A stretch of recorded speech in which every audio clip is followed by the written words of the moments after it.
오늘은 열매 맺는 삶, 열매 맺는 삶이라는 제목으로 말씀의 은혜를 나누겠습니다. 오늘 말씀은 이제 열매가 없는 무화과 나무를 보시고 예수님께서 저주하심으로 무화과 나무가 마른 사건입니다. 그런데 재미있는 것은 이 무화과 나무를 마르게 하신 이 사건을 예수님께서는 제자들에게 믿음과 기도와 함께 연결시켜서 지금 말씀을 하셔요. 여기 마태복음 21장 여기 21절을 또 보면은 그래서 예수님이 이렇게 말씀하셔요. 제자들이 이 무화과가 어찌해서 말랐습니까? 라고 물으니까 예수님께서 대답하여 이르시되 내가 진실로 너희에게 이르노니 만일 너희가 믿음이 있고 의심하지 아니하면 이 무화과 나무에게 된 이런 일만 할 뿐 아니라 이 산더러 들려 바다에 던지라 하여도 될 것이요 또 너희가 기도할 때에 무엇이든지 믿고 구하는 것은 다 받으리라 하시니라. 이렇게 이제 말씀을 하셔요. 그러니까 이게 무화과 나무가 마른 것과 예수님께서 믿음과 기도에 대해서 말씀하신 것이 이게 그냥 쉽게 연결되어지진 않아요. 본문의 내용이. 그죠? 그래서 제가 말씀을 묵상하면서 이 본문의 전체 주제를 이 열매라는 주제로 묶어 보았습니다. 이게 이제 제가 이렇게 묶은 이유가 뭐냐면 이 본문의 내용을 열매라는 주제를 가지고 묶으면은 이 본문의 말씀의 전체적인 맥이 쉽게 이해가 돼요. 이 무화과 나무의 이 무화과 나무가 말라버린 이유가 뭐죠? 예수님이 그 나무에게 갔는데 열매가 없어서 마른 거잖아요. 말라버리게 된 거죠. 그렇죠? 저주받은 이유가. 그리고 나서 또 그 뒤에 이 믿음이라든가 기도라는 것이 왜 열매와 관련이 있냐면 우리가 예수를 믿고 신앙생활을 할 때 신자의 열매 맺는 삶 가운데서 신앙적으로 가장 이 열매 맺는 은혜의 방편이 되는 게 뭐냐면 바로 이 믿음과 기도이기 때문이에요. 이렇게 생각하니까 이제 말씀이 다 하나로 묶여지죠. 연결되어집니다. 이게 이제 오늘 말씀의 전체적인 숲이고요. 이제 본격적으로 말씀의 내용을 들어가면서 한 구절 한 구절 말씀을 풀어보도록 하겠습니다. 마태복음 21장 18절로 19절을 먼저 읽어볼까요? 같이 읽겠습니다. 시작. 이른 아침에 성으로 들어오실 때에 시장하신지라 길가에서 한 무화과 나무를 보시고 그리로 가사 잎사귀 밖에 아무것도 찾지 못하시고 나무에게 이르시되 이제부터 영원토록 내가 열매를 맺지 못하리라 하시니 무화과 나무가 곧 마른지라. 예수님께서 이제 이른 아침에 성으로 들어가셔서 시장하신 관계로 잎사귀가 무성한 무화과 나무를 보시고 열매가 있나 싶어가지고 그 무화과 나무로 가셨는데 잎사귀만 무성하고 열매가 하나도 없는 거죠. 그래서 예수님께서 이 무화과 나무를 저주하시니까 무화과 나무가 곧 마른지라 이렇게 말씀이 나옵니다. 그래서 이 말씀 내용만 보면은 예수님이 되게 폭력적이고 과격한 분으로 느껴질 수도 있습니다. 재밌는 것은 동일한 본문을 다루고 있는 이 마가복음을 보잖아요. 그럼 마가복음에서는 이는 아직 무화과 때가 아닙니다라고 해가지고 아직 열매가 맺은 때가 아니라는 것이 첨부되어 있어요. 그러니까 예수님이 더 어떻게 보면은 이게 뭐예요? 열매를 맺을 때도 아닌데 열매를 바라시고 과격하게 한 일처럼 그렇게 이제 오해가 될 수도 있죠. 그래서 겉으로만 보면은 애꿎은 무화과 나무만 저주받아서 죽은 것이 아니냐 그런 이해도 가능한데요. 그래서 어떤 주석가들은 이 부분을 난제라고 그렇게 해석의 난제라고 보기도 합니다. 먼저 대표적으로 잘못된 해석 두 가지를 얘기하고 제가 생각하는 해석을 해드릴 텐데요. 첫 번째가 예수님이 배가 고파서 홧김에 저주하셨다라는 그런 해석이 이게 누구냐면은 그 유명한 무신론자고 철학자였던 버트란트 러셀이라는 철학자가 한 해석이에요. 이 본문을 가지고 그렇게 해석한 거예요. 그래서 진정한 성인이라면 자기가 배고프다고 해서 홧김에 저주하는 것은 온전한 인격체가 아니다. 우리가 그런 존재를 어떻게 신으로 믿을 수 있겠느냐. 그래서 못 믿겠다. 이렇게 나오는 거죠. 그러니까 참. 두 번째 이제 주장은 뭐냐면 이 십자가 죽음을 앞두고 있는 거잖아요, 예수님께서. 그래서 이 예수님이 십자가 죽음을 앞두고 순간적으로 이성을 잃었기 때문이다라고 주장하는 거예요. 이건 이제 알버트 슈바처 박사가 한 이야기예요. 이 역사적 이 예수의 연구라는 책에서 그러니까 이 슈바이처 박사는 이 당시 예수님의 정신적인 상태가 십자가 죽음을 앞두고 불안한 상태였다라는 거예요. 정신적으로 정상이 아니었다는 거예요. 혼란한 상태에 있었다. 그래서 이 슈바이처 박사는 비록 아프리카의 성자고 노벨 평화상을 받은 사람이기는 하지만 신학자로서는 예수님의 신성을 믿지 않던 그런 사람이에요. 그래서 이 두 가지 해석은 모두 잘못된 해석이라고 할 수 있습니다. 생각해 보세요. 예수님께서 만약에 배가 고파서 홧김에 저주하는 그런 사람이라고 생각한다면 여러분 보세요. 자신의 감정조차도 다스리지 못하는 그런 인간을 우리가 어떻게 메시아여 구세주로 믿을 수 있겠느냐라는 거죠. 그죠? 또 두 번째 이유도 마찬가지예요. 예수님은 예수님의 전 생애를 거쳐서 십자가를 준비해 오신 분이에요. 그죠? 그래서 이 모든 사실은 지금 본문에 일어나는 모든 사건들은요 십자가 사건의 예표라고 제가 계속 설명드렸잖아요. 그런데 예수님께서 이 십자가를 지러 가시는 과정 가운데 이 일을 행하시는 어떻게 보면 이 일 자체가 바로 십자가의 예표가 되는 사건인데 이것을 가지고 예수님이 순간적으로 이성을 잃으셔가지고 정신 못 차리고 그랬다. 그 감정 기복이 완전히 올라갔다 내려갔다 하는 그런 존재로 여긴다면은 이건 여러분 예수님을 어떻게 보면은 좀 인간 가운데서도 좀 수준이 떨어지는 그런 존재로 보는 거죠. 예수님의 신성을 완전히 이거는 무시하는 거죠. 불신앙에 가깝죠. 그래서 이런 해석은 올바른 해석이라고 볼 수 없죠. 세 번째 해석이 가장 유력한 해석인데 이건 이제 제가 생각하는 해석이에요. 열매가 실제로 맺지 않았다라는 거예요. 여러분 우리도 나무마다 무슨 나무가 언제 열매를 맺는지 알아요? 몰라요? 네. 여러분 보세요. 여름철에는 포도라든가 그죠? 복숭아 열매가 맺는다는 걸 알죠. 여러분 보세요. 이 사과가 여름에 맺히면 우리는 제정신이 아니라고 해요. 사과나 배는 언제 맺어요? 가을쯤 다 이게 실한 열매가 돼가지고 우리가 그때 결실을 보거든요. 그죠? 네, 이해 가시죠? 여러분 우리도 이 철 따라 맺는 열매 과실이 언제 맺는지를 잘 아는데 이 당시 이제 이스라엘에서 팔레스타인에서 가장 많이 열매 맺는 그런 과실 나무의 대표적인 게 이 포도나무하고 무화과예요. 그래서 성경에는 이 무화과와 포도나무를 이스라엘로 해가지고 비유된 내용들이 아주 많이 나와요. 그죠? 그런데 예수님께서 여러분 평생 그 땅에서 사셨는데 이 무화과가 언제 열매 맺을지를 모르셨겠어요? 아셨겠어요? 당연히 아시죠. 그러니까 여러분들. 그러니까 예수님이 열매 맺는 시기를 모르고 저주하실 리는 없다라는 거예요. 그래서 제가 이 무화과 열매는 지난번에 예수님께서 예루살렘에 입성하실 때 벳바게로부터 올라오셨다라고 할 때 이 벳바게를 설명하면서 좀 설명드렸죠. 무화과 열매는 여러분 1년에 5번의 열매를 맺어요. 그러니까 꽤 계속해서 열매를 맺는 과실나무라고요. 관상용 나무가 아니에요. 지금 우리 장미가 같은 것들은 이제 우리 주차장에 핀 장미 같은 게 관상용이죠. 좀 과실이 아니죠. 제가 철을 모르고 지금 또 꽃이 펴가지고 정신을 못 차리는데 우리에게 아름다움을 선사하는 건데 무화과는 여러분들 말 그대로 없을 무에다 꽃하자요.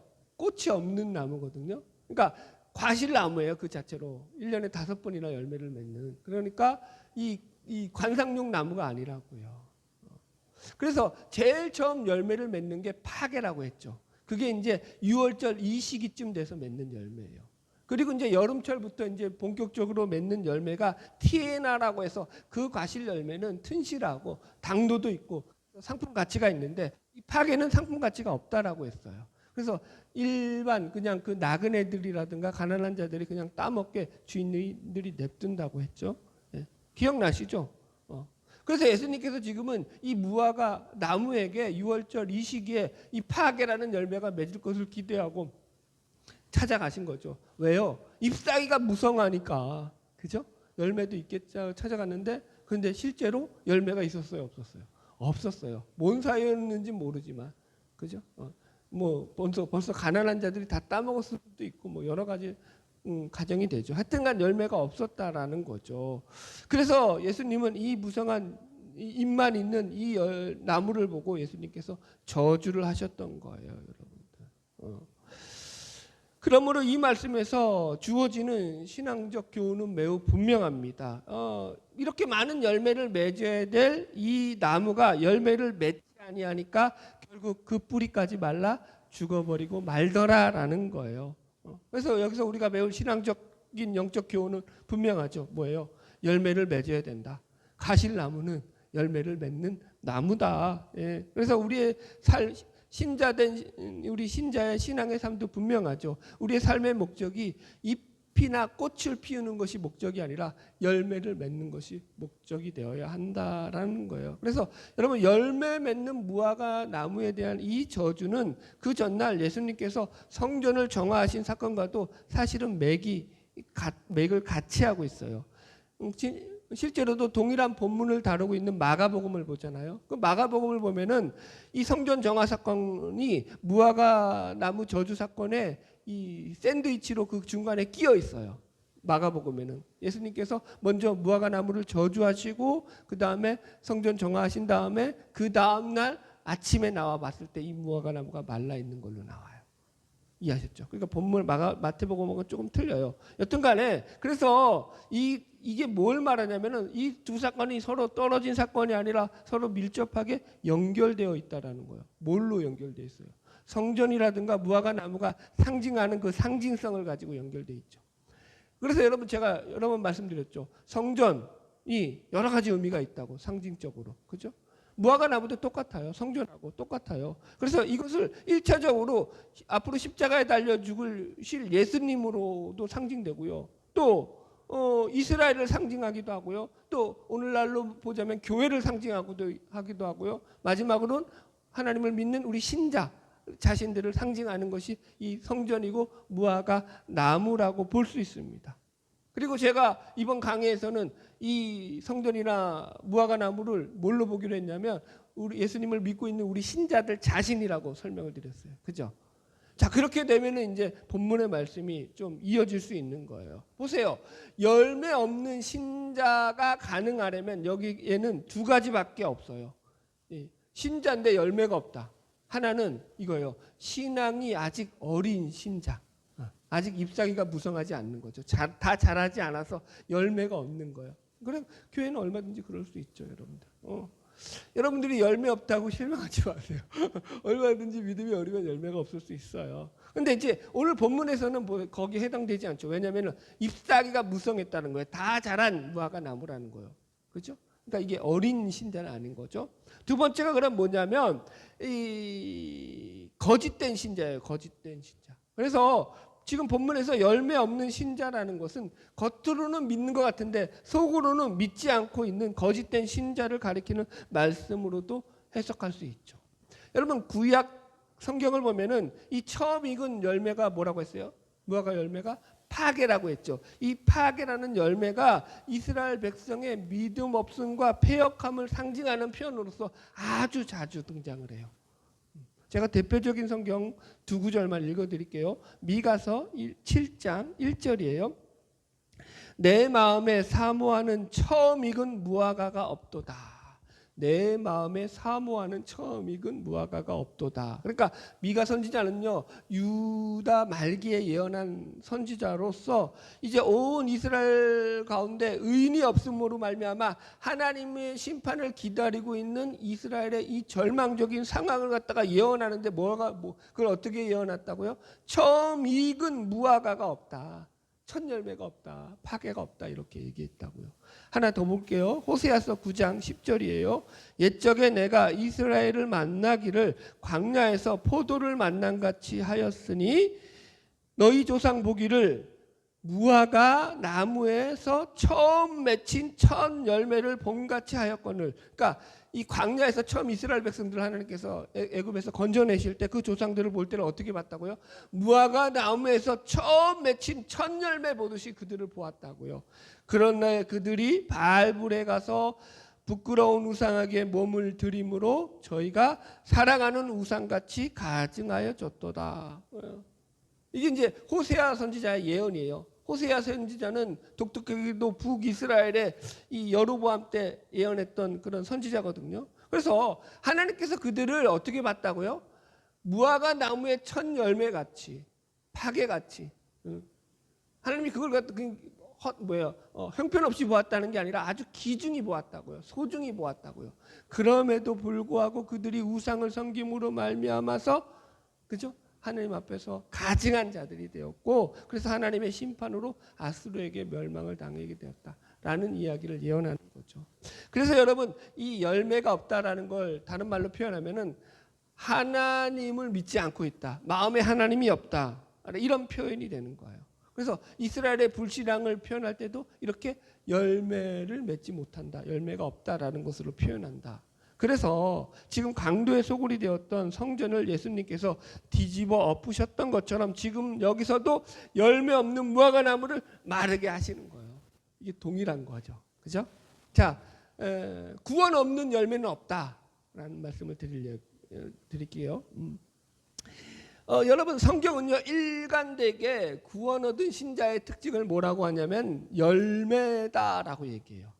여러분들 구원 받았잖아요. 구원 받은 신자에게서 나타나는 가장 강력한 구원받은 증거, 특징, 그게 뭐냐? 한마디로 열매라는 거예요. 열매, 삶의 열매. 마태복음 7장에 나오는 예수님의 산상수훈에서도 보면은 예수님께서 거짓 선지자들에 대한 구분을 무엇으로 하시냐면은 그들이 맺고 있는 열매를 가지고 얘기하셔요. 읽어드릴게요. 마태복음 7장 18절로 20절. 좋은 나무가 나쁜 열매를 맺을 수 없고 못된 나무가 아름다운 열매를 맺을 수 없느니라. 아름다운 열매를 맺지 아니하는 나무마다 찍혀 불에 던져지느니라. 그러므로 그들의 열매로 그들을 알리라. 뭘로 안다고요? 열매. 그들이 참된 선지자인 걸 뭘로 안다고요? 열매로 안다고요. 그래서 그들의 열매로 그들을 알지니 가시나무에서 포도를 엉겅퀴 해서 무화과를 따겠느냐. 포도나무의 열매와 무화과 나무가 뭘로 등장하죠? 참된 믿음의 어떤 증표로서 나오는 열매로서 등장을 하더라는 거예요. 우리가 잘 알고 있는 바울 서신에서도 갈라디아에서 보면은 이 바울이 성령의 열매 9가지를 얘기하잖아요. 너희가 성령을 따라 행하라. 너희가 구원받은 사람들은 다 성령을 따라 행해야 돼요. 그 성령을 따라 행하면은 그 삶 속에서 사랑과 믿음과 화평과 그죠? 온유와 절제와 등등등 이래가지고 갑자기 다 외우려니까 지금 머리가 막혀서 못 외우겠어. 한번 외워볼까요? 사랑과 희락과 화평과 오래 참음과 자비와 양성과 충성과 온유와 절제니 이 같은 것을 금지할 법이 없느니라. 아직 내 머리가 여러분 아직 식지 않았어요. 외우고 있어. 이해하셨죠? 이 열매들이 나타난다는 거예요. 열매들이. 그죠? 이 구원받은 신자들의 모습이라는 거예요. 이렇게 성경은 분명하게 구원받은 신자라면 이렇게 성령의 열매, 믿음의 열매를 맺게 되더라는 거죠. 자, 중요한 건 뭐예요? 그러면 열매를 어떻게 맺느냐라는 거죠. 열매 맺는 방법에 대해서 좀 말씀을 나누겠습니다. 여러분, 이것은 물론 우리가 열심히 이 열매를 맺기 위해서 애써야 하고 노력하는 부분도 있어요. 그러나 근본적으로 우리가 어떤 의지적인 결단인가 우리의 노력을 통해 가지고 이 열매가 맺혀지는 것이 아니라 근본적으로는 하나님의 은혜로 말미암아 이 성령의 열매, 믿음의 열매도 맺혀진다라고 성경은 이야기해요. 이걸 잘 배우셔야 돼요. 요한복음 15장에 보면은 예수님께서 포도나무 비유에서 예수님께서 이 열매 맺는 비결을 아주 쉽게 그리고 아주 정확하게 우리에게 알려주시죠.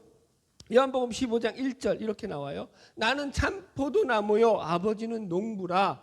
그 다음에 5절 나는 포도나무요 그리고 너희는 가지니 그가 내 안에 내가 그 안에 거하면 사람이 열매를 많이 맺나니 나를 떠나서는 너희가 아무것도 할 수 없습니다. 열매를 어떻게 맺는다고요? 내가 그 안에 그가 내 안에 거하면 열매를 많이 맺는다. 이 거하다라는 말이 뭐냐면 함께 사는 거예요. 함께 우리 뭐라 그래요? 같이 사는 거 가족이라고 하죠. 같이 사는 거 지지고 볶고 사는 거예요. 한 밥 먹고 같은 화장실 쓰고 그러면 지저분한 얘기해서 죄송. 같이 사는 거예요. 가족. 그게 한 식구. 그거 얘기하는 거예요. 그게 거하다는 의미의 본질이거든요. 그러니까 지금 예수와 연합한 삶을 사는 거예요. 예수 안에 거하는 삶. 이걸 갖다 좀 더 정확하게 말하자면은 예수의 은혜 가운데 사는 거예요. 이해하시겠죠? 예수의 은혜 안에 거하는 거예요. 반대로 그런 말은 뭐예요? 예수 은혜 밖에 있으면, 예수의 은혜를 거부하면은요, 절대로 열매가 맺어지지 않는다라는 거예요. 그러니까 여러분 보세요. 열매 맺는 것의 핵심은 뭐예요? 예수의 은혜가 우리 안에 들어와 있어야 한다라는 거예요. 그래서 이렇게 열매라는 주제로 이 문제를 바라보게 되니까 지금 예수님께서 왜 이 무화과 나무를 저주하시고 바로 그 뒤이어서 믿음을 말씀하시고 기도를 말씀하시는지가 우리는 이해할 수 있다라는 거죠. 왜요?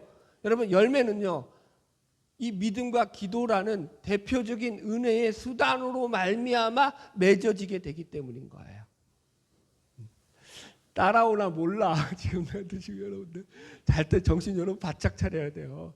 말씀이 어쩔 수 없이 이게 말이기 때문에 논리적일 수밖에 없어요. 그래서 여러분들이 이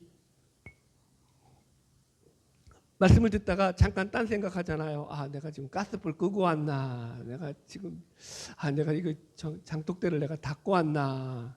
이 생각하면요, 벌써 이제 말씀은 저기 가 있어. 뭔 소리인지 못 알아들어. 그래서 늘 정신을 차리고 들으셔야 돼요. 자, 보세요. 왜 믿음과 기도가 동원된다고요? 왜 지금 여기서 예수님께서 열매 맺는데 이 열매 맺는 삶에 대해서 말씀하시면서 무화과 나무를 열매 없는 무화과를 저주하시면서 왜 믿음과 기도를 동원하냐면, 이 믿음과 기도라는 것들은 하나님에게 은혜를 받는, 우리가 은혜를 누리게 되는 대표적인 은혜의 수단이 되는 게 이 기도와 믿음이기 때문인 거예요. 아멘? 자, 보세요. 먼저 우리 20절을 읽으면서 제자들의 영적 무지를 확인해 보겠습니다. 같이 읽어볼게요. 시작. 제자들이 보고 이상히 여겨 이르되 무화과 나무가 어찌하여 곧 말랐나이까. 물론 이제 제자들만이 아니죠. 우리도 이상히 보겠죠. 무화과 나무가 말랐으니까. 이게 여러분, 하루아침에 무화과 나무가 마를 수 있어요? 없어요? 없죠. 보통 나무라는 것은요, 죽어도 그렇게 빨리 안 죽어요. 꽤 오랜 시간이 걸리죠. 근데 갑자기 이게 초자연적으로 죽어버린 거죠. 그러니까 제자들이 이상히 여겨서 무화과 나무가 어찌하여 말랐나이까 이렇게 물어요. 여기서 어찌하여라는 말이 헬라어 포스라는 말로서 이건 말라버린 이유를 묻는 게 아니라 how예요. how. 그러니까 현상, 그 방법을 묻는 질문이에요. 뭔 얘기냐면, 제자들은 예수님께 이 질문을 어떻게 한 거냐면은, 예수님, 이 무화과 나무가 어떤 이유 때문에, 어떤 원인으로 말라버린 것입니까? 라고 묻는 것이 아니라, 예수님, 도대체 이 무화과 나무를 어떻게 마르게 하셨습니까? 그 능력을 우리에게 알려주십시오. 이렇게 물은 거예요. 이해하셨죠? 제자들의 관심은 지금 어디에 있는 거예요? 그 초능력, 그 어떤 초월적인 현상에 있는 거예요, 여러분. 여러분, 지금 제자들은요, 아직까지도 예수님이 일으키시는 이런 기적적인 현상만을 쫓아가고 있는 모습을 보이고 있더라는 거죠. 사실은 이게 예수를 믿으면서도 우리 신자들 가운데서 삶 가운데 열매가 없는 가장 큰 이유 중에 하나라고 우리가 말할 수 있어요.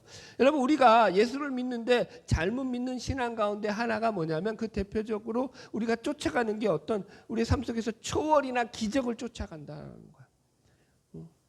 물론 그럴 수 있는데 그게 여러분들 잘못된 신앙이 될 확률이 높다라는 거예요. 왜 하나님이 우리에게 기적을 안 풀어주셔요? 베풀어 주시죠. 하지만 그걸 여러분, 내가 신앙의 본질로서 쫓아가게 될 때 큰 이게 문제가 발생하는 거예요. 여러분, 내가 기적을 체험하고 특별한 은사를 맛보면 하나님을 잘 믿을 것 같잖아요. 그럼 그렇지 않아요. 여러분, 우리 안에서 성령의 열매라는 것은요, 말씀 안에서 맺혀지는 거거든요. 말씀으로 말미암아요. 그러니까 이게 이런 거예요.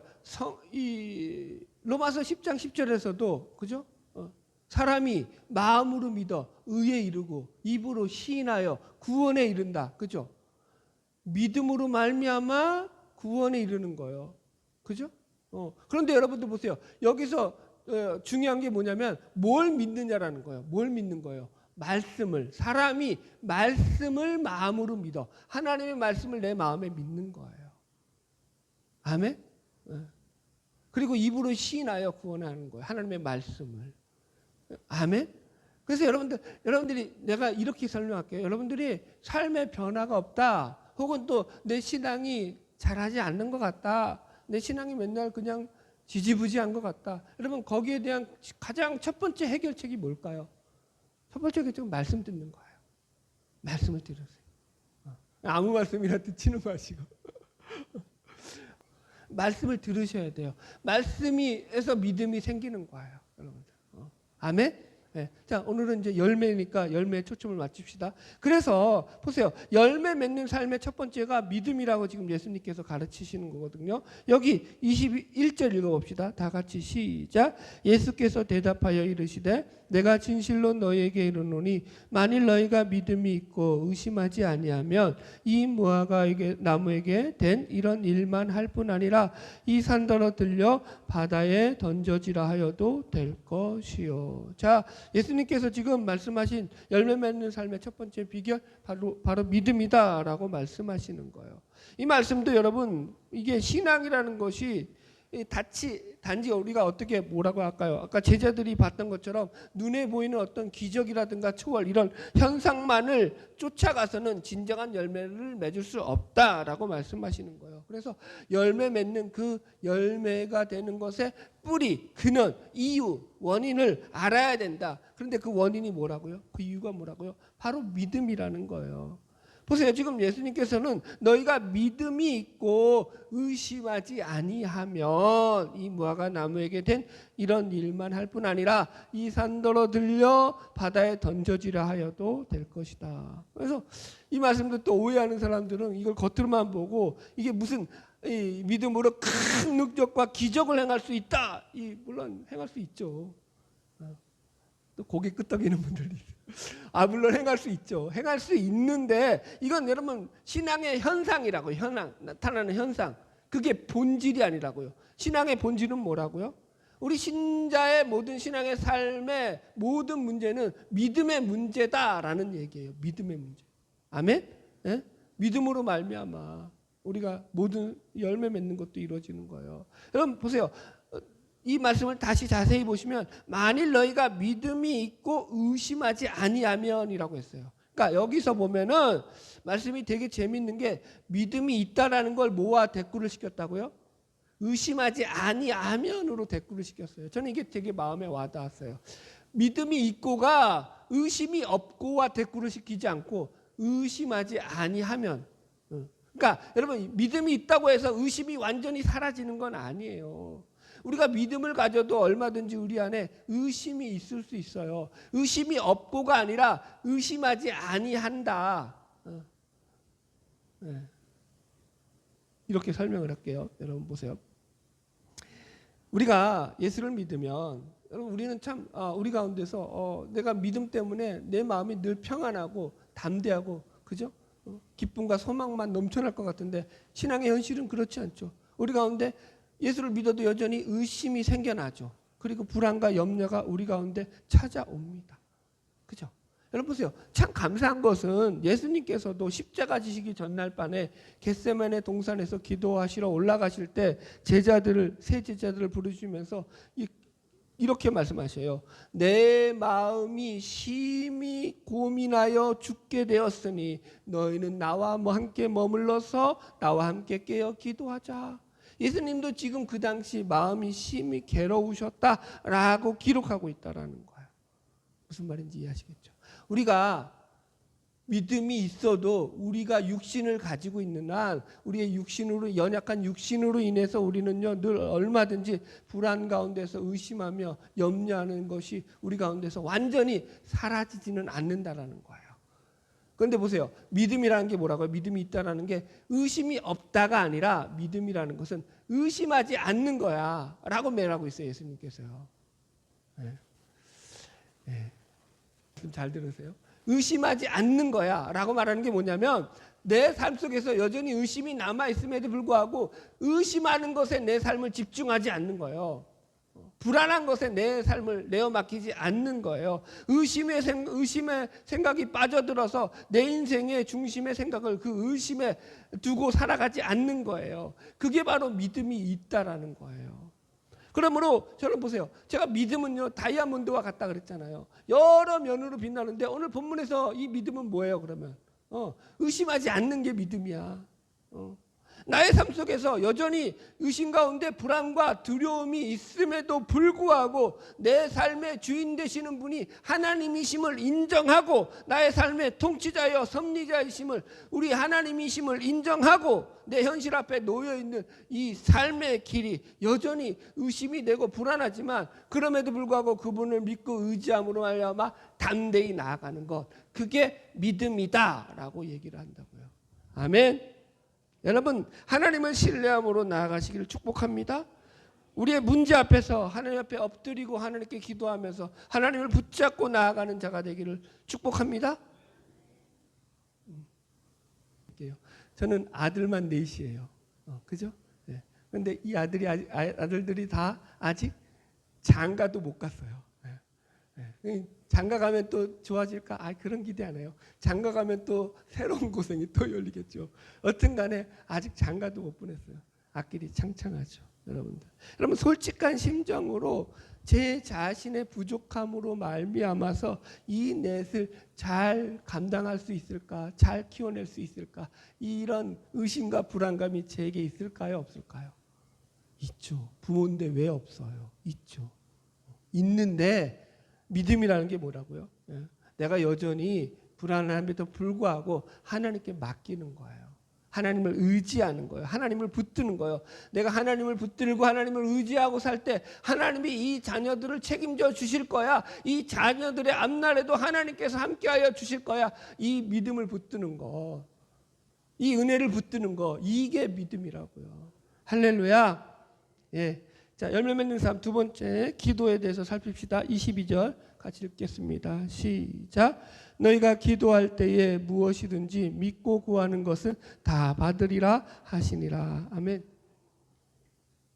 예, 이제 예수님께서는 두 번째 열매 맺는 삶의 비결로 너희가 기도하라는 거예요. 너희가 기도할 때 믿고 구한 것은 다 받으리라. 그죠? 이렇게 말씀하고 있어요. 그래서 믿음의 기도는 하나님이 우리의 삶을 통해서 풍성한 열매를 맺는 아주 놀라운 비결이 된다라고 얘기하는 거예요. 여러분, 이 말씀도 매우 의미가 깊어요. 이걸 오해해가지고 또 이걸 잘못 이해해서 예수님께서 무화과 나무를 저주하시니까 무화과 나무가 말랐던 것처럼 우리도 하나님 앞에 믿음으로 기도하면 하나님께서 우리에게 이렇게 초월적인 능력을 주셔가지고 큰 능력의 종이 되게 하실 거야 라고 이해하는 거예요. 이건 본문을 현상만 보고 그 본문의 뿌리를 보지 못하는 거예요, 여러분들. 여러분, 기도는요 대표적인 은혜의 수단이에요. 기도는 대표적인 은혜의 수단이. 따라합시다. 기도는 대표적인 은혜의 수단이다. 말씀을 잘 배우셔야 돼요, 여러분들. 17세기 만들어진 웨스트민스터 소요리 문답을 보면요, 우리 신자들의 신앙생활에서 은혜를 누리게 하는 가장 통상적이고 일반적인 그런 외형적인 대표적인 수단이 뭔가 하면은 말씀과 성례와 기도 세 가지다라고 얘기를 해요. 그래서 말씀과, 오늘 쉽게 말하면 이제 우리는 예배라고 합시다. 예배와 기도예요, 여러분들. 여러분, 그래서 기도라고 해서 이게 내가 그냥 하나님 앞에 막 내 노력과 어떤 열심을 가지고 애쓰고 부르짖음으로 말미암아 하나님께서 그 기도를 듣고 응답해 주셔서 하나님께서 나에게 기도에 응답해 주셨다, 막 이런 게 기도의 본질이 아니라는 거예요. 기도의 본질은 뭐라고요? 은혜의 수단이다. 하나님에게 은혜를 받는 수단이에요, 여러분들. 이거 정말 잘 배우셔야 돼요. 지금 이 내용은요. 여러분 보세요. 이게 무슨 얘기냐? 하나님께서 우리를 구원하시고 난 뒤에 나머지는 내가 너희들 구원했으니까 나머지는 니들 알아서 해라 하고 그냥 니들 마음대로 살도록 내버려 두시지 않는다고요. 우리를 하나님의 은혜로 말미암아 우리를 구원해 주셨잖아요. 우리를 구원하셨을 뿐만 아니라 그 은혜를 우리에게 계속 공급해 주심으로, 그 은혜를 우리에게 계속 베풀어 주심으로 말미암아서 우리가 그 은혜 가운데서 믿음으로 이 땅 가운데 승리하는 삶을 살아갈 수 있도록 우리를 붙잡아 주신다고요. 그 은혜의 수단의 대표적인 수단이 되는 게 뭐라고요? 말씀과 기도라고요. 그 얘기하는 거예요. 여러분들, 여러분들 보세요. 그래서 기도라는 것은요, 결국 하나님의 은혜를 입은 하나님의 자녀들이 하나님께 나와서 하나님과 교제하면서 하나님과 더욱 가까워짐으로 말미암아 하나님의 은혜를 계속해서 풍성하도록 누리는 거예요. 하나님, 여러분들 왜 은혜가 메마르냐면 기도 안 해서 그래요. 알아서 하세요. 저는 뭐 더 강조를 안 해요. 저는 여러분들 성경의 원리를 가리키는 거예요. 복 받는 원리, 은혜 받는 원리를 가리키는 거예요. 그거 여러분들의 그건 이제 순종하는 건 여러분들의 몫이지. 기독교는 결코 여러분들 독재가 아닙니다. 억지로 시키지 않아요. 예수님께서 여기까지 할게요. 넘어갑시다. 그래서 제가 이렇게 볼 때 여러분 기도할 때에 무엇이든지 믿고 구하는 것을 너희가 다 받는다라는 이 말씀도 제가 어떻게 이해했냐면은 이것이야말로 우리가 구원받은 우리 신자에게 주어지는 하나님의 가장 큰 은혜의 선물이고 복이다라고 생각을 했다고요. 기도야말로 하나님께서 우리에게 주신 대표적인 은혜의 표시라는 거예요. 기도는 아무나 하나요? 뭐 유명한 말 있잖아요. 사랑은 아무나 하나. 기도는 아무나 하나요? 아니요. 기도는 절대 아무나 못해요. 하나님의 자녀들만이 하는 거예요. 하나님의 자녀들만이 하나님께 나아가는 거예요. 그래서 하나님께서 우리가 기도할 때 그 자녀들을 긍휼히 여기셔서 그 기도를 들어주신다고요. 여러분 마태복음에서도 그렇잖아요. 어떤 자식이 아비가 떡을 달라 하는데 돌을 주고 생선을 달라 하는데 뱀을 줄 자식이 아비가 어딨냐. 악한 자라도 자식에게 좋은 걸 줄 알거든. 하물며 하늘에 계신 너희 아버지께서 구하는 자에게 왜 좋은 것으로 주시지 않겠느냐. 이 말씀이 곧 지금 믿고 구하는 자에게 하나님께서 다 주신다. 너희가 다 받을 거야 라는 말과 같은 말이에요. 우리가 우리의 정력으로 구하지 않는 한 하나님의 뜻 가운데서 우리가 기도할 때 하나님은 우리의 기도를 들으시고요. 좋은 것으로 채워주셔요. 제가 이렇게 설명할게요. 우리 막둥이가 여태까지 저한테 무수히 많은 요구들을 해왔어요. 제가 안 들어준 게 없어요. 그런데 다 들어줬어요. 우리 막둥이가.